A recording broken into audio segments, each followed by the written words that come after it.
as an EMT to really anything. No, there isn't. You could elevate. I think the only thing you really could do is probably meds to thin out the blood. I would actually go in and put the skin. Thank you. Thank you. Thank you. Which of the following is correct? I don't know how long it's just popped up that I'm almost out of time on my free subscription. I don't know how long that's going to allow me to go. So, ladies, if it cuts off and I can't see it, then hey, prodigious, and I can't see it, then please, thank you, everyone. Thank you, Miss Allison. Hello. Good. How are you? Good. Each portion of the body equates to a certain percentage total to a burn. So 100% burn is the whole body got burned. Like for instance, on men, okay, adult men, our penis accounts for 1%. So if you only got burned on your penis, you only have 1% burn. Here's like for instance, I have okay. after it shows you what visualization of what. Oh wow. So that's an adult. So the adult head's 9, torso is 18 front, 18 back, and arm 9 each. Palm okay. Is your hand. Can you text me the link?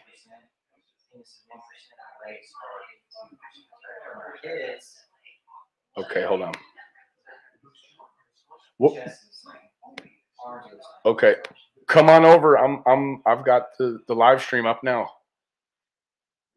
All right. Ron Wyatt.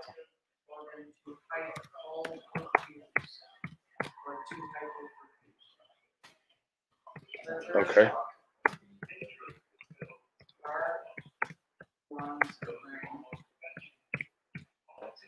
Okay. Sweet, dude. All right, brother. All right. Bye-bye. Okay. So that was Don.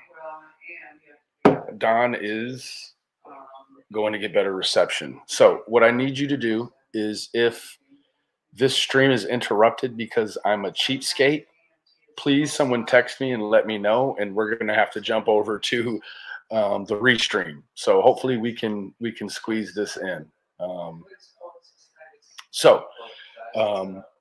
Don wanted me to show a little something, and I'm going to go ahead and show it at this time. It is about a 4-minute video, and it is by a gentleman named Ron Wyatt. It is called "Test the Blood of Christ." I would like everyone to check this out. It's about 4 minutes, 28 seconds. Good evening, Ron. Thank you very much for all three for seminars. Wonderful, thank you.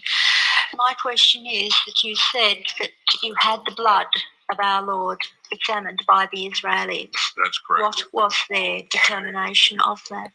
Okay. Now, we won't be able to take second questions. I'm sorry if you're on your second one. Please just step out. I love you, but we're running out of time. Real quickly, okay. Dried blood is dead blood. Everybody knows that, all right? They can test the blood of the pharaohs, the mummies of the pharaohs, all right? There's certain things they can do. They cannot get a chromosome count by any method I'm familiar with, all right? Things keep changing. I don't profess to know everything. However, there's no way I know that you can get a chromosome count out of dead blood. You can get a DNA and some blood cells. I'm sorry. Shoot. I took the blood into a laboratory in this analysis, living white blood cells. Now then, first of all, in this analysis, I took the blood into a laboratory in Israel. I asked one of the people I work with. I'm sorry, I hit a button and it skipped forward. Pardon me. Everybody knows that, all right? They can test the blood of the pharaohs, the mummies of the pharaohs, all right? There's certain things they can do. They cannot get a chromosome count by any method I'm familiar with, all right? Things keep changing. I don't profess to know everything. However, there's no way I know that you can get a chromosome count out of dead blood. You can get a DNA and some other things, but not a chromosome count, all right? That's done by living white blood cells. Now then, first of all, in this analysis, I took the blood into a laboratory in Israel. I asked one of the people I work with in antiquities, where is a good laboratory that does reliable work? And they said, such and such, such and such. I took it.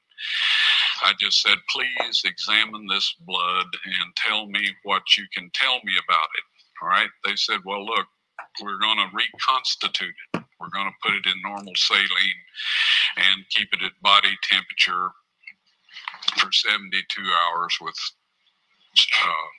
gentle swirling. All right.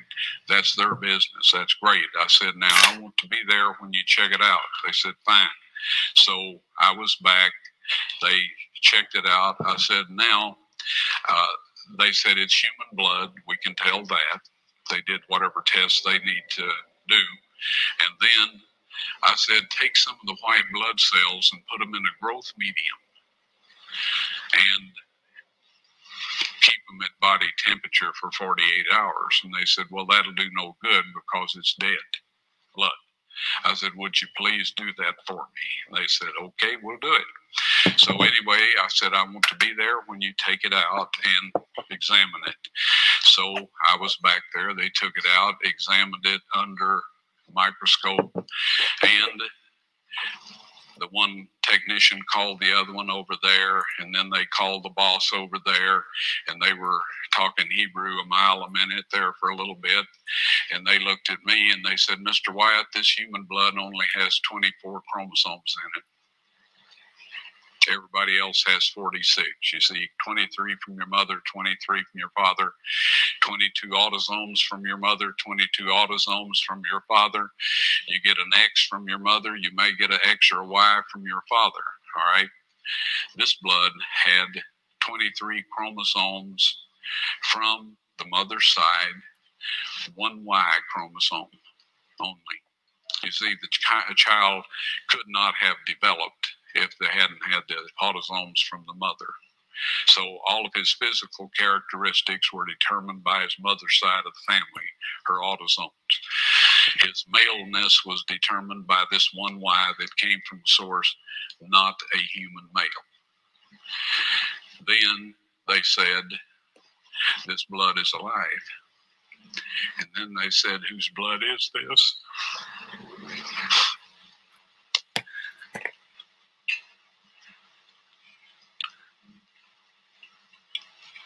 I said, it's the blood of your Messiah.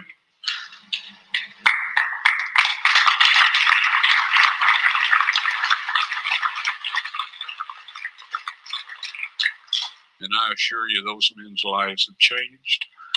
Wow.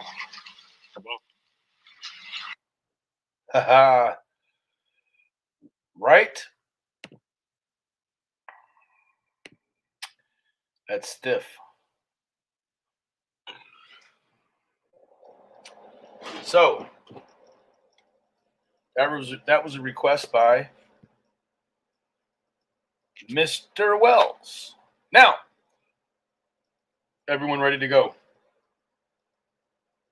Everyone ready to move forward on this fourth step? Are you?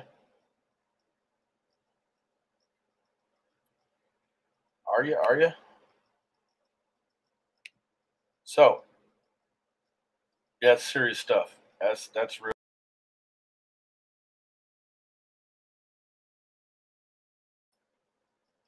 That's stiff business right there. So, what I need everyone to do is grab. That's yeah, man. That's heavy duty, Don. Appreciate that, Bubba.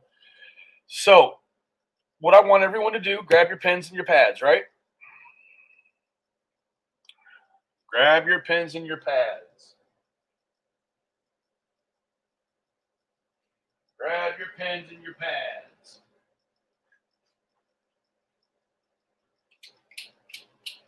Everybody got a pen and a pad. I am about 2 minutes behind, so let me write down column 1. Now, you can make this sideways. That's what I would tell everyone to do. When you do your 4th step, do your 4th step sideways on the paper. Okay, don't do it standard. Run it sideways. So you've got your 3 columns.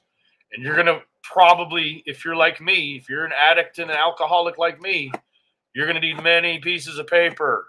Because what this is about, this is the beautiful part about it, guys. Is anyone familiar with catharsis? Anybody familiar with catharsis? Catharsis is essentially what you would call an emotional purge. When you research or when you Google emotional purge, and why this is important is because these are the things, these are the tricks of the trade. I'm going to give you some of these things that will hopefully, if you're a critical thinker, or we can get you into critical thinking mode, get you away from whatever it is long enough that you can get into a critical thinking mode. What we're looking for is an emotional purge. Okay. Now we'll get to that, but let's jump back over here and let's make our list. Column 1, I am resentful of. Okay. People, places, institutions, or principles. I don't like the seatbelt law, and this is why. Whatever it is, whatever has changed the outcome, let's start here. Whatever are the most pressing resentments you have. Oh, that damn Sally from down the street, or my son owes me money. Whatever it is that you're harping on right now. Put that in column 1 right now. What are you the most resentful of? This is our purge right here. The cause. The cause. The cause, you see it right there. Why you are angry. Why are you angry? Right?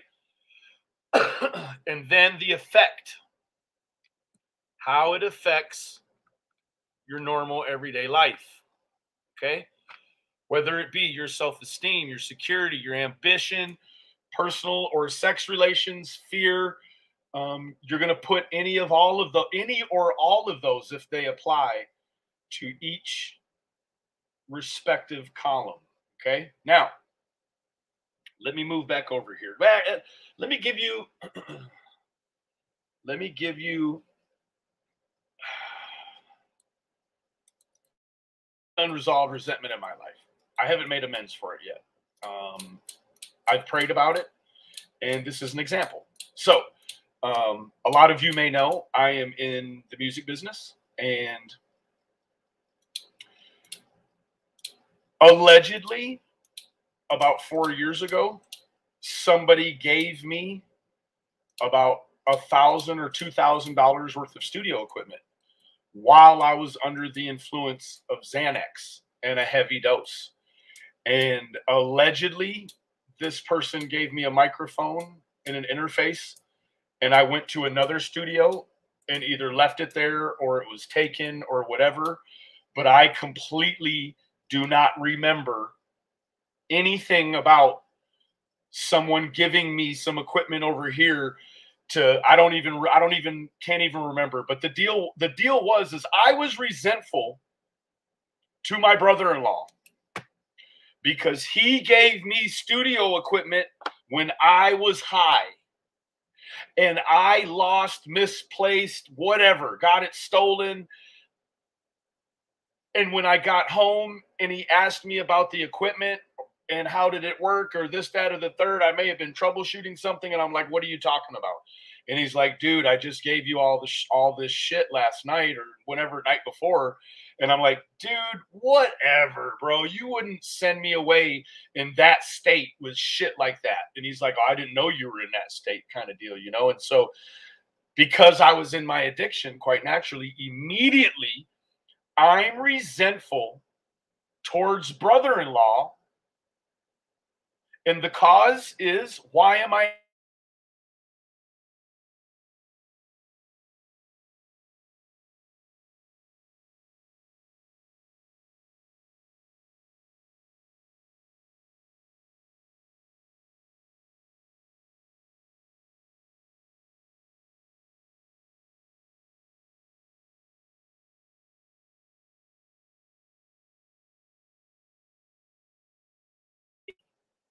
right? So my number one would be, I'm resentful of Tim. Why?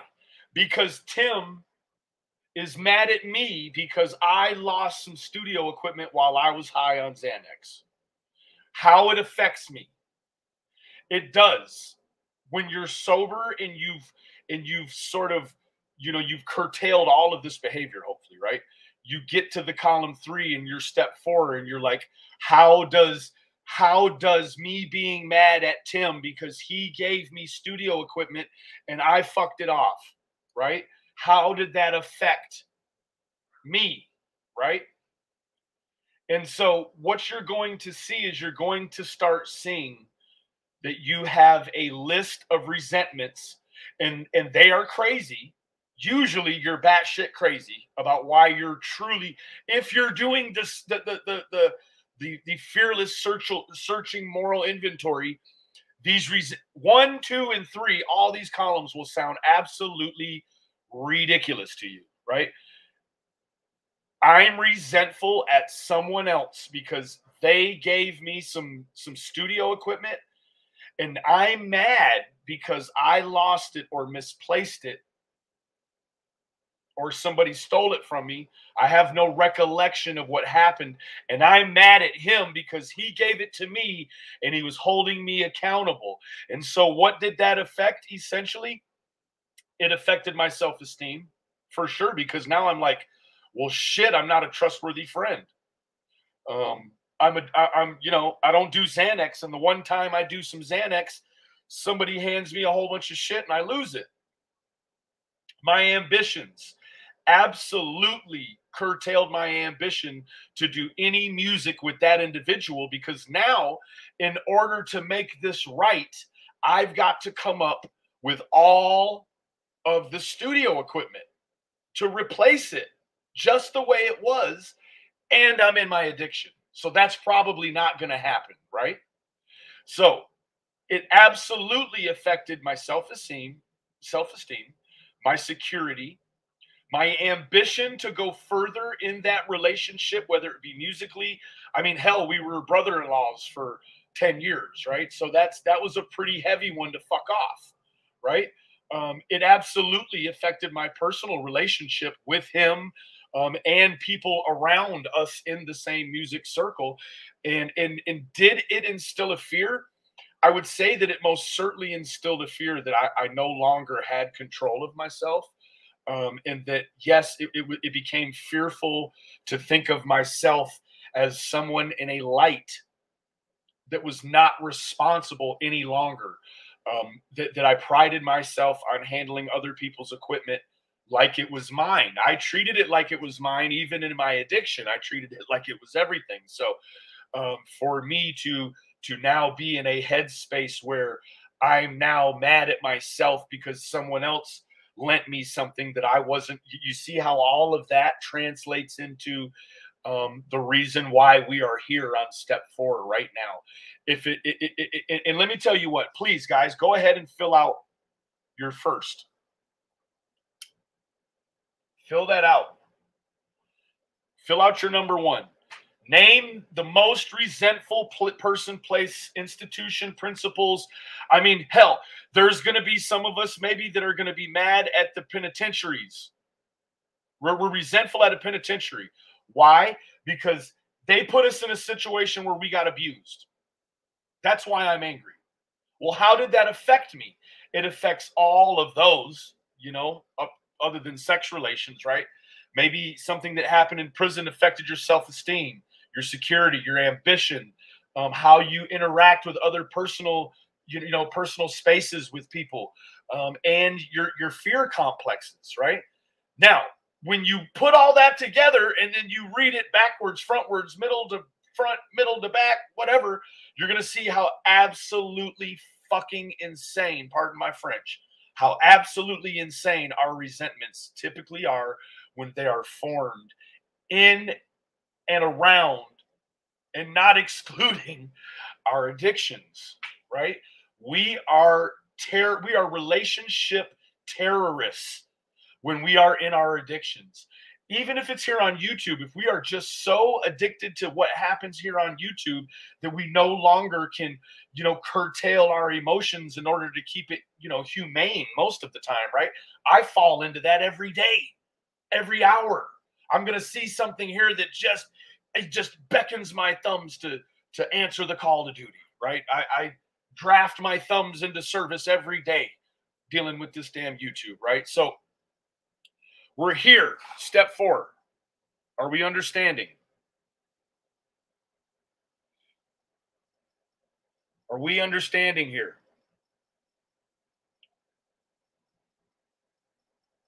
Rose oil, in a sense. I mean, you could look at it that way, but what I struggle with heroin off and on, so I totally understand, brother. See, that's what we're here to be honest, man. This is just us get your paper, felonies. Get your damn paper. Okay. So, have we all pretty much got an understanding on how this step 4 is going to work? And what you're trying to do on this step 4 is you are trying to catharsize your emotions. This is where we get to, hey guys, this is where we get to emotional purge, right? This is the act of purging the defective personality traits out of our personalities, out of our characteristics. We are trying to divorce ourselves from the emotions that keep us locked in to making resentments. And we all know, what is resentments, guys, gals? Resentments are the chief offender. Resentments are the very reason why we continue to drink and drug and be nasty and be negative. Okay? That's it. So let's take a look at the emotional purge really quick. If you just Google emotional purge, what you're going to come up with is catharsis, or emotional purging. It is the process of eliminating emotions that don't serve you. And for the purpose of this post, specifically pain, fear, pity, anger, and shame. Those are the standard offenders, right? When we're hurting, we got to take a pill, whether it be physically or emotionally or spiritually. When we're fearful, we also want to just grab whatever will get rid of the fear or the pity or the anger. Anger is really your base emotion for a resentment. Please believe that, right? You can always, if you have a hard time remembering resentment, which I don't think any of us will have that problem, but a resentment equates to anger. Okay. Now you will have all the subset emotions. Those will be cultured there as well. But what you're really looking at is the base emotion for resentment, and that is anger. Okay. Now the outcome of our resentments, which equal anger, will be shame, fear, pity, pain, even more anger sometimes, right? So that is the catharsis. Now, when you move over to catharsis, what it is, in layman's terms, is the purification and purgation of emotions, particularly pity and fear. through art or any extreme change in emotion that results in renewal and restoration. Why is this important right now? Catharsis is important right now because what did we do yesterday? We did 1 through 3, and 2 and 3 are all about creating and making a decision to have a God or a higher power larger than us as we understand it, right? And so when 1 is just making the decision that your life is unmanageable, and for a lot of us, that is a work of God all in its own. So you could say the first 3 are all about getting you set up to really be honest about this 4th step. This is where, if you're not in it to win it, 1 through 3, you're going to stop here at 4 and we won't see you no more. Or we'll see you in 10 months or 10 years when you decide you're ready to break the addiction, to break the process, right? To purge this out, because resentment is an emotion. It is a feeling, right? You cannot see it. You cannot beat it up. You cannot chase it down and lock it away. You can try to do that, and that's how you lead to addiction, right? So we want to always be trying to find a thing that is going to create that extreme change in emotion. It is what alcoholics and addicts refer to as the aha moment, okay? Anyone that's not familiar with what the aha moment is, aha moment.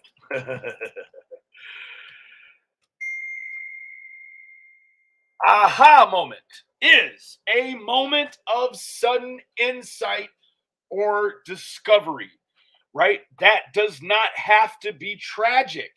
It could be, a spiritual experience of the burning bush variety. You guys will hear me talk a lot about the burning bush variety of spiritual experience. If you're not familiar with what the burning bush is, let's talk about it.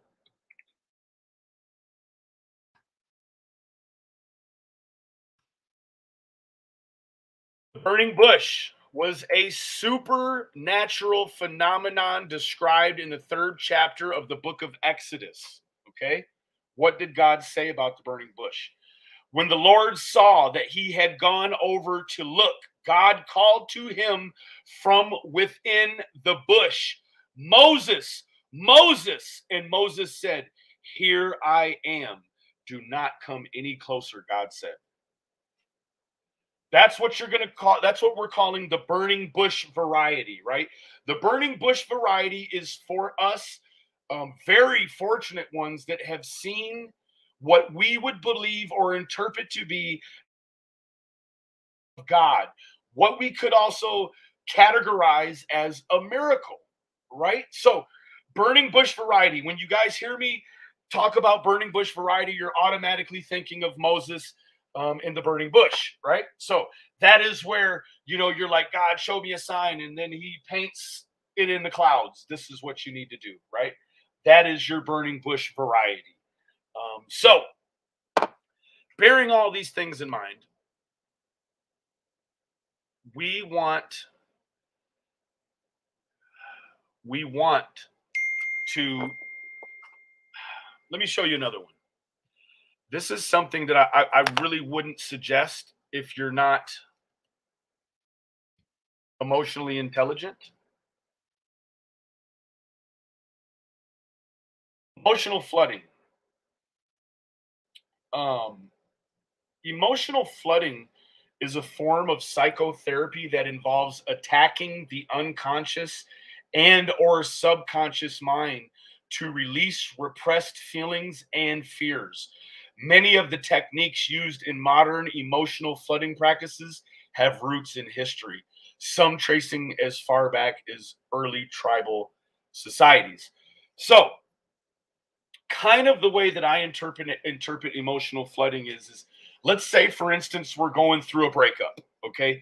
That's always where I've been fluent in the art of emotional flooding. So when you're emotionally flooding, what I do is, you're like, oh my goodness, she's left me for this person or she's left me for that. And you have all those uncertainties in your mind. Like, well, was she, did she cheat or did he cheat or did they do it over here or did he take her there? You want to just go in and you want to subconsciously attack all of those weak points in your mind. And you want to say, you know what? They probably did, but what does it matter? They probably had an adulterous affair in the very bed that we consummated our child. But okay, so what? I've already thought about that. So now I've prepared myself in that way. So I can continue to attack my weak points in my own emotional force field, right? You have these sort of glitches in your armor. I won't say the other word because it's highly inappropriate, right? But the glitches in your armor, right? The places that are weak, right? We may be really strong head on, but at 2 or at 8 o'clock, we're not so strong, right? So what this does is this is an exercise that if you are adequately emotionally intelligent enough, you can do this privately. And what the emotional flooding, what that will assist in is situations, if I flooded more, I probably wouldn't be so worried about what X, Y, or Z said about me on YouTube. It would not even be able to strike a chord with me, let alone a key. So it's daily upkeep. It's changing the oil of your life. It is changing the transmission fuel in your life so that you can continue to switch gears, because we know life isn't all about going max, 180 pedal to the floor. Life is sometimes about, the short game. Sometimes it's about the long game. Other times it's about, your putting game. So you have to be able to switch hats, right, inside of your own lives, right? I would ask any or all of you that would be pro for emotional flooding. Now, I'll tell you this: the other side of emotional flooding is when you cannot turn it off, and it is bad for you, right? It's like you cannot escape. You're stuck in, oh, my wife cheated on me in this car. I gotta burn this car to the ground. Like, you can get on the wrong side of flooding, and it's very counter conducive to anything leading to growth, right? But if you have a strong mind, you're just having these moments and you'll get through them, you can use an exercise like emotional flooding to essentially touch all the unknowns, right? So there's no surprises. You've already essentially gotten yourself used to these ideas, right? I can tell you wholeheartedly that I flooded the situation with my sister before it happened, right?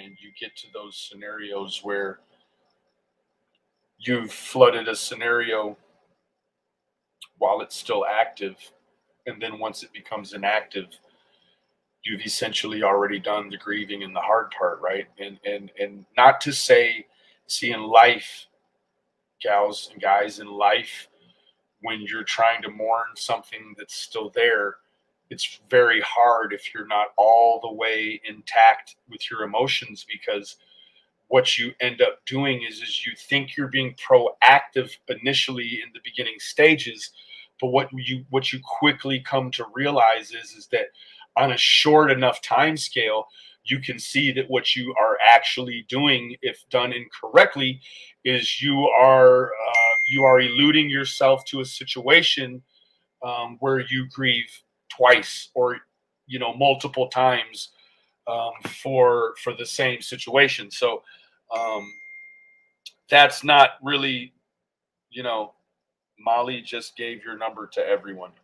Well, that's cool. We're busy.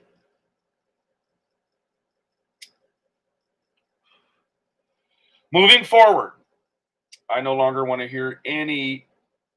We are not going to be distracted. We are not going to be discouraged from the message tonight, ladies and gentlemen. Now,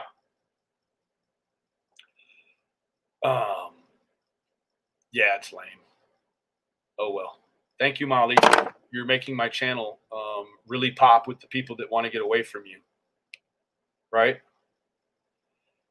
Yeah, that's what we have to do, California. We have to understand how resentments affect how something and so essentially what we're doing here, the overall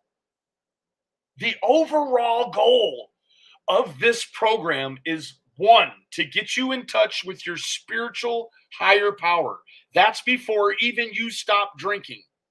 You get that. Then you put the bottle, or you put the booze, or you put the YouTube, you put whatever down, right? Okay? Third, you're working the steps. And when you're working the steps, you're always in your works. But what you're essentially trying to do, California, is you're trying to do those three things. And then one of the most important that fights for the top 5 is you're trying to change the way you feel about the past. Although you could never change it, what you are certainly trying to do is change the way you feel about the past. Sometimes that's better than having a time machine to go back and try to do it differently. Because when you know you get to this stage in your life, there is this confidence that no matter what happens in life, you can take a moment, do a very thorough self-appraisal, and immediately get on track to changing how you feel about the bad that just happened. That is power. That is control. You want to have control? Control you. Because let me tell you what, we've all got people in our lives, and especially if we're successful addicts, we have people in our lives that enable us in this behavior. They are the very things that make our existence possible, right? Either we know that they're the first people we can go get money from, or we know maybe they're the last person. They don't want to see us down here off real bad, right? So we always know where we can go and who we can manipulate, right? But this step 4 is very critical. Now, for me and only me, the way that I learn things is in a very scholastic sense, right? When someone sounds like they're trying to teach, that's when I really soak it up. And so I want to show you a video. It's about 4 minutes long. And what it is it is essentially a boiled down version of a very, very spectacular way to do your 4th step. Now, traditionally, in traditional AA or traditional NA, they have their traditional ways that they do these steps. They have the nuevo. They've got the new, right? It is all built for interpretation, right? Guess what? If you are one of the fortunates and all you've got to do is work these steps one time and you stay sober forever, God bless you. But for the rest of us, here we go. So this gal, please don't be confused. There is a wealth of knowledge, and it is not knowledge that she gained in 4 years by going to college. This lady got it by having about 30 years sober. That's fucking great for what we need right now. Hoo-ah? Okay. Here we go, guys.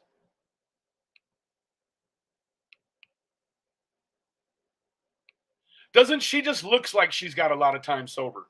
She just looks like if you call her with some bullshit and you've already put the drink to your lips, holy shit. Hey, I'm here to help any one of you. I promise you I am. I will be here for you 24 hours a day, 7 days a week, even and not excluding Christmas. But you got to call me or get to me before the shit hits your lips. That is the new motto for 2022. Don't let the shit hit your lips. Call me before you take that first hit or before you take that first drink. Don't call me afterwards. I can't do nothing with you afterwards. You are already like burnt toast. Nothing I can do with you. Only thing we can do is hope that you lay down, get some rest, and we'll start again tomorrow, right? because in my program,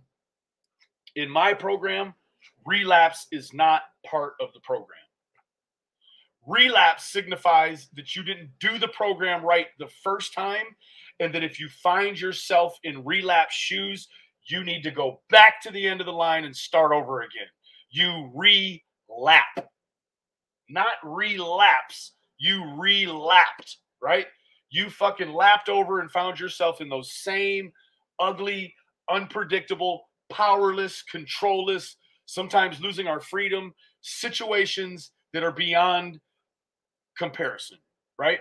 So that is, for some of us, the dialect that we're trying to hear. We're trying to hear, what are these things that I can do that'll keep me out of jail? If I could just stay out of jail, Benny. Well, what do you do that precedes to you doing the thing that lands you in jail? And a lot of times, 7 or 8 times out of 10, if you're in jail, you find yourself in that cold holdover with something in your piss, something on your breath, something, up your nose, in your arm, whatever. There's something that led you to be there.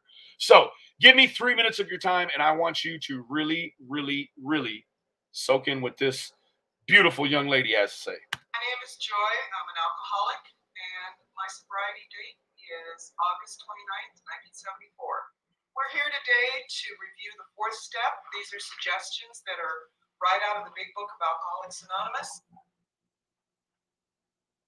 In reference to step 4, on page 64, what it tells us in the big book, it describes resentment is the #1 offender. In dealing with resentments, we set them on paper. We listed people, institutions, or principles with whom we were angry. We asked ourselves why we were angry.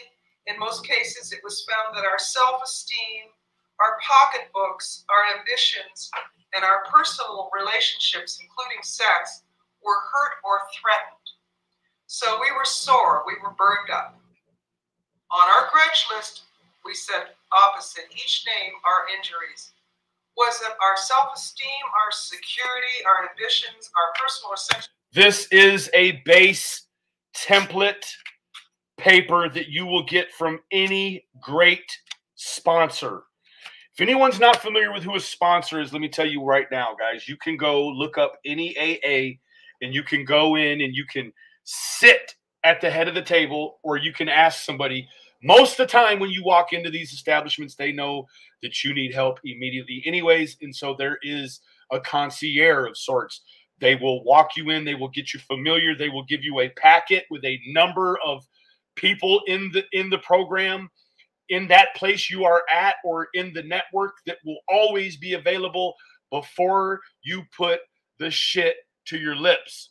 Once you put the shit to your lips, don't be confused, or don't get your feelings hurt, or really try not to set any more resentments in your own way. You're like, this fucking AA guy, he wants to help me, but here I am, I need help, but I'm drunk at the same time. No, you don't need help. At that point in time, what you need to do is you need to get sober. You need to lay down, and then the first thing you do when you wake up, you hit your knees and you pray that today God keep you sober, and then you call a sponsor. And then you make a meeting, right? Now, if anyone is not familiar, this is, let me tell you how I stayed sober. You guys want to know the trick?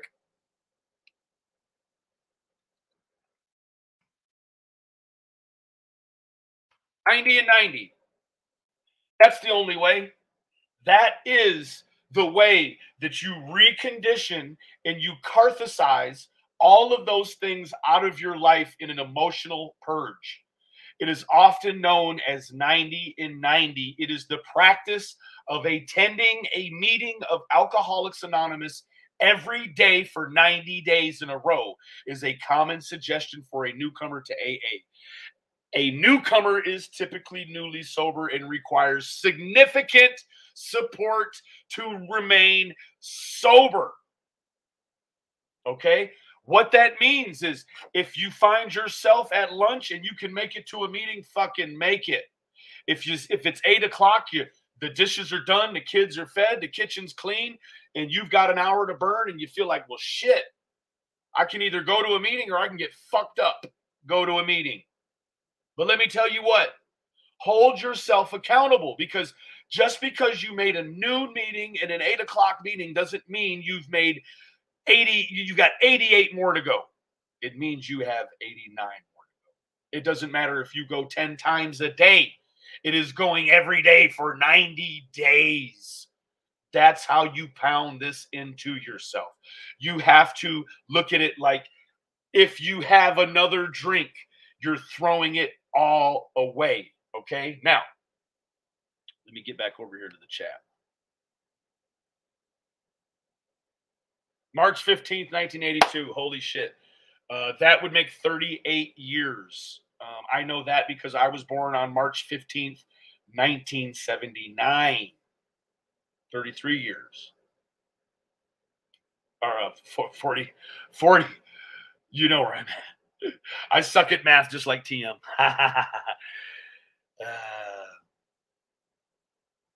And that's the other thing. Miss G, that's a good point. Let me tell you what happens when you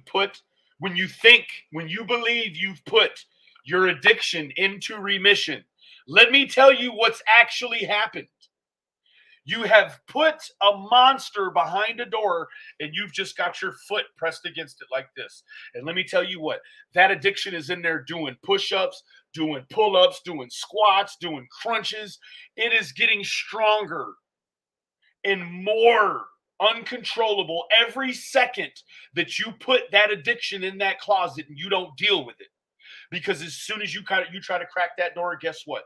That joker comes out like Usain Bolt, and it runs so fast and so hard that it won't stop sometimes until you're dead.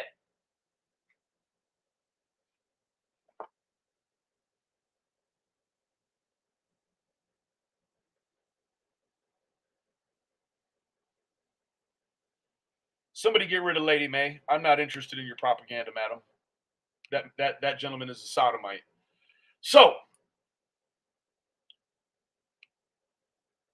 moving forward with the video, this is a base template for a fourth step. This is what it should look like anywhere you go, or some variation of this document here. Relations which has been interfered with, usually as definite as this example.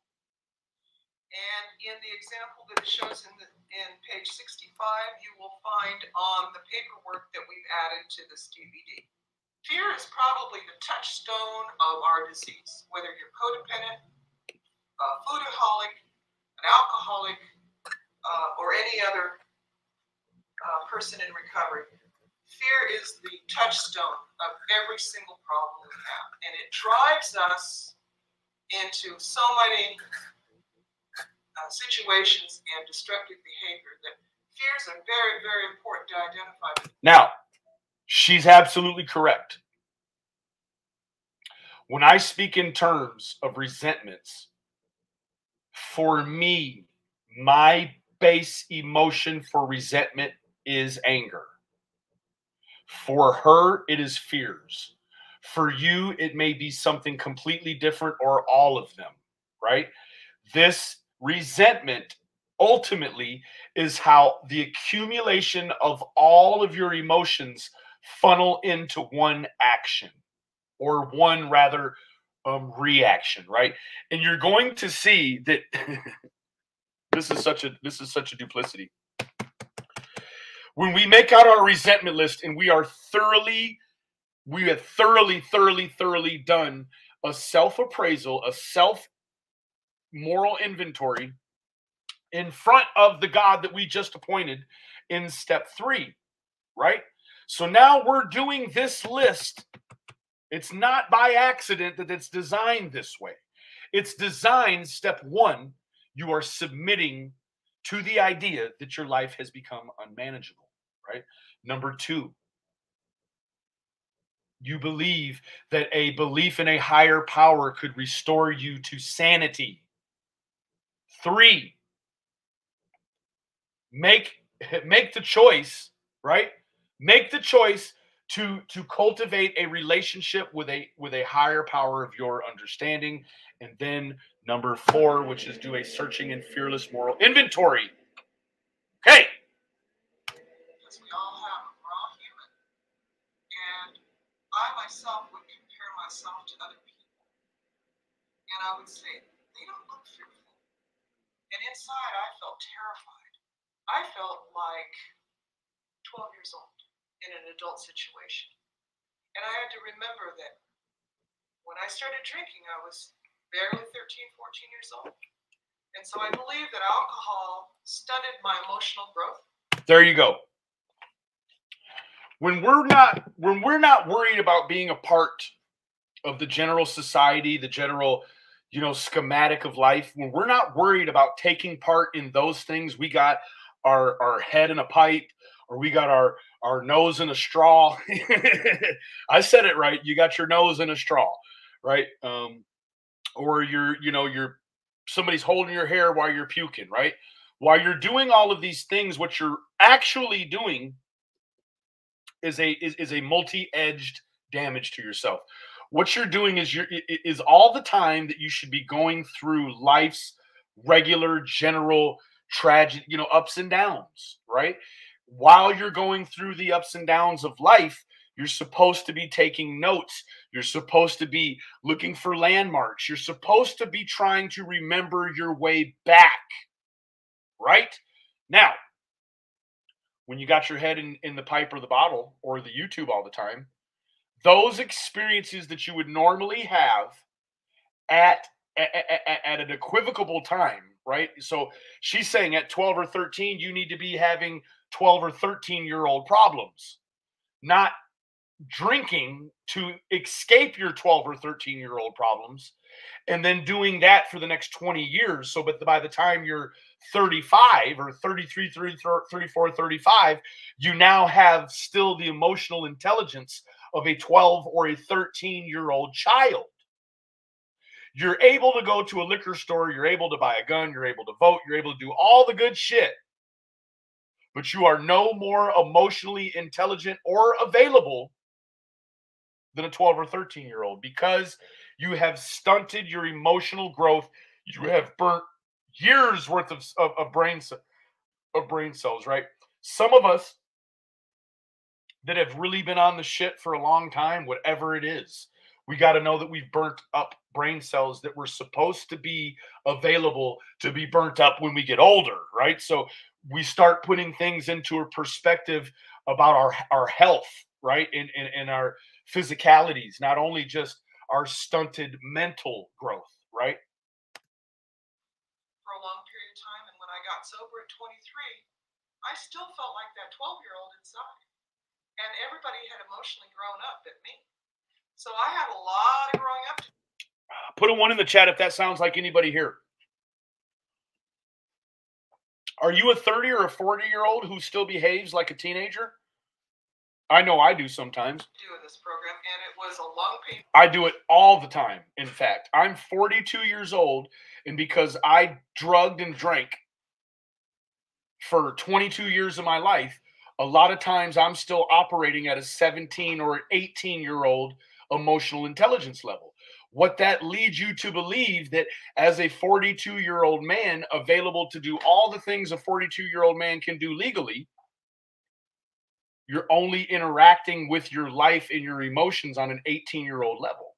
So you're still very immature, right? In the sense of relationships, loss. Give an 18-year-old $1 million. I bet he's going to fuck his life up. Most of them. Take away something that he needs very badly at 18-year-old. A mother, a father, take something like that away, and it also will change the trajectory, so to speak. Childhood, When you start drinking and using, you stop growing emotionally.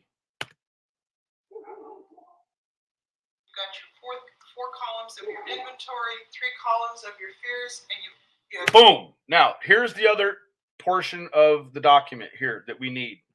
Okay. We need our fear list. Okay. The fear list will also consist of 3 columns. Column 1 will be what I'm fearful of. Specific fear. What are you afraid of? If it's the dark, if it's being in confined spaces, whatever. Put down your fears, strongest to weakest. Be very thorough. Go deep, do a very thorough self-appraisal, and put down your fears. Only you can see these. No one else can see them. Only you. So it doesn't matter.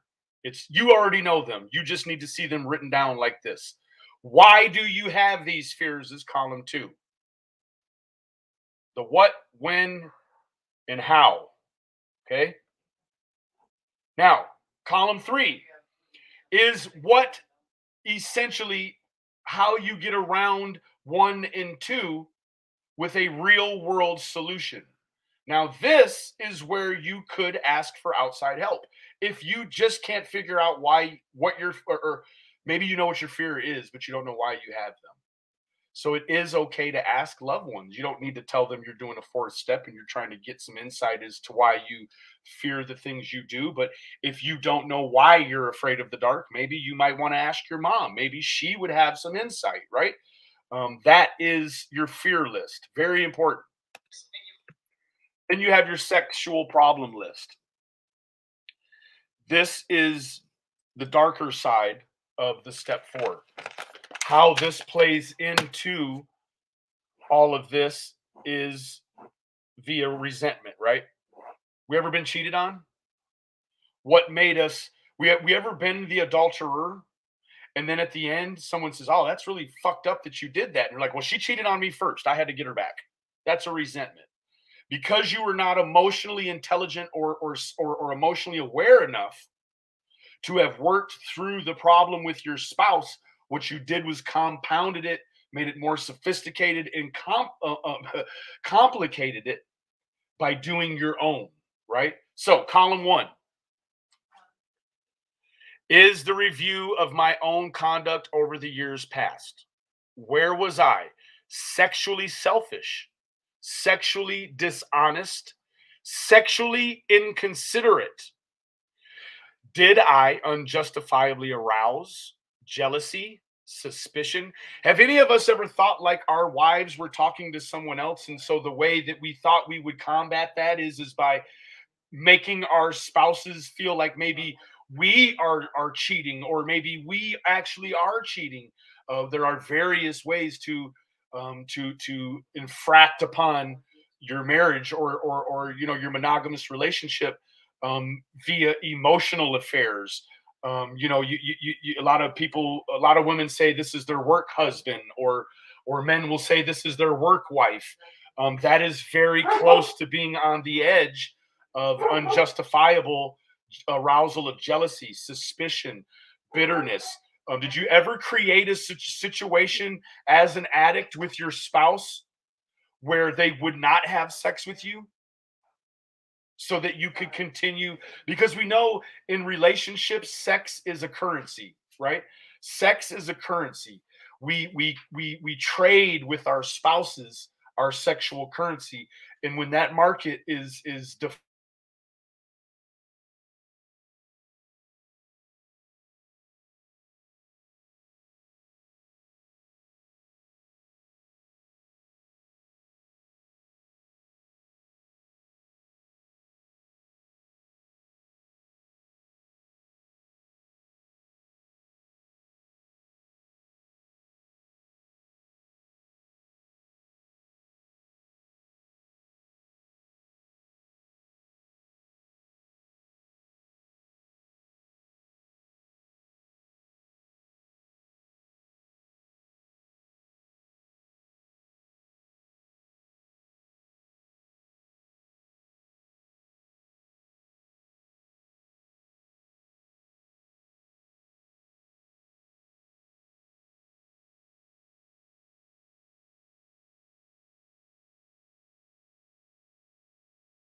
I apologize. We are getting low on the time here. So this is where we're at with the 4th step. We are at the sexual problems list. Okay.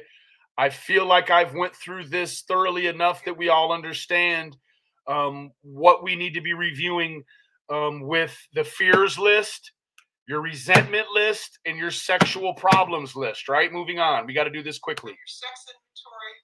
At that point, you take that to your understanding sponsor or another individual that understands the 12 steps, and you read it, you discuss it, and more than likely your sponsor will share with you similar experiences so that you'll feel more comfortable in divulging more of your secrets to them. I have to stop really quick.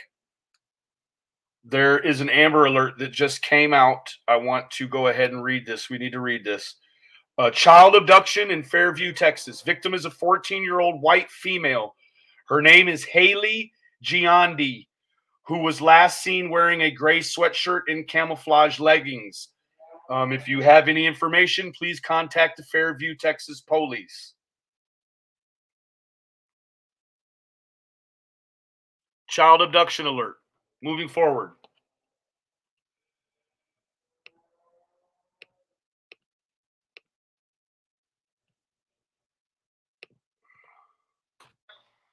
And it's important to pick a sponsor or pick a person that doesn't gossip or criticize other people. That's a person that I would select. Okay. There you have it. Now, certainly, what I would would be not. your perfect day? Certainly don't want anyone to worry about right now having to find somebody to read this to review this to, because we can and we will be setting up some support groups within our support group here that you ladies can get together with, the head of a support group or be a part of a support group inside of this community where if you trust someone here or you have a friend here already and you're involved in this and they are too, then feel free to review your fourth step with them. If you want to review your fourth step, I will tell you this. Women, when reviewing your fourth step, well, it's always applicable as a woman to work closely with a female sponsor because of step 4 and some of the other things that result that concern sexual stuff, right? It's written in the book that women ought to do that with women, men ought to do their work with men. But we will create a situation where if you need someone in the group, we will have a support net built where everyone can get in and they can get spoke to someone, and we can just keep it pushing that way. I really want you guys to take this really seriously, because if you're here, I'm not wasting time. There are people here that I know for certain need this. I need this. Okay?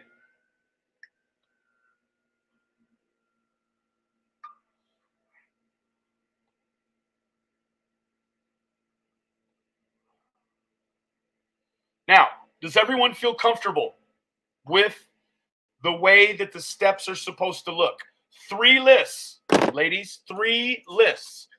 We have our resentments, okay? I am resentful of the cause. Why am I resentful? And then how it affects your life. I had a hard time reading my own writing. Cause, reason, effect. Then we have our fear list, right? Our fear list is, what are we afraid of?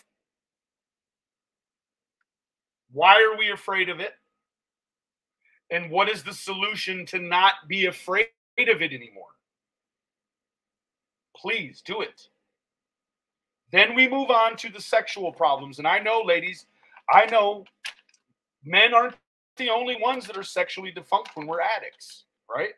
Women, you guys sometimes lead the show. Let me tell you what, I got my game from a woman. I had to get with a woman that had a lot of game in order to get blessed, right? So I got my name and my game from a woman. Basically, everything I have came from a woman. So, thank you, Rose Oil. Everybody on track here, okay? Let's really seriously take this, okay? Resentments. I've got the resentment list on my community. I will put, the fear list is pretty easy. I wanted to take a look, have you guys take a look really quick at the I already cleared it off. Let me see if we can find step 4 sex list.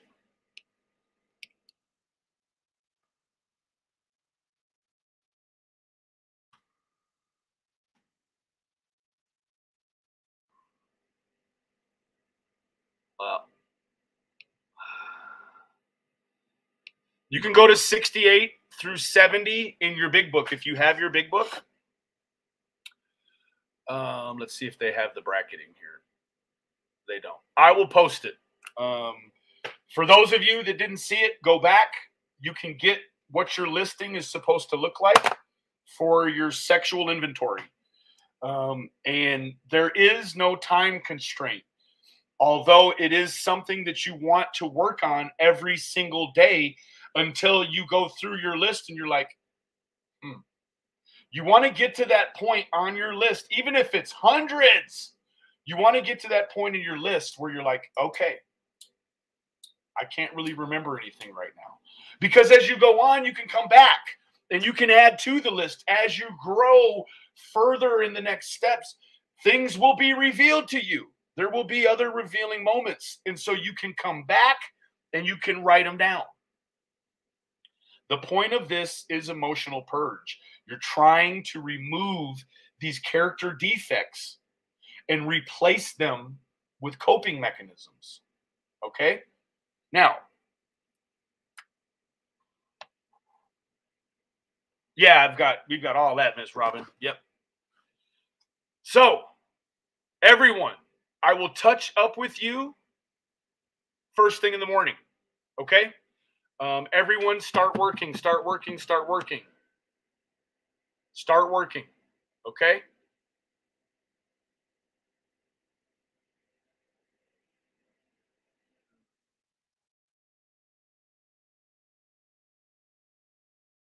Start working. Start working. I'll see you in the morning and we will get moved on. Okay? I love all of you individually. Remember, the absence of evidence is not the evidence of absence. Don't get caught in the drama. Remember, when you're here involved in the drama, what you could be doing is anything else. I love you guys. See you in the morning. Bye-bye. Well, let's pray, right? Let's pray.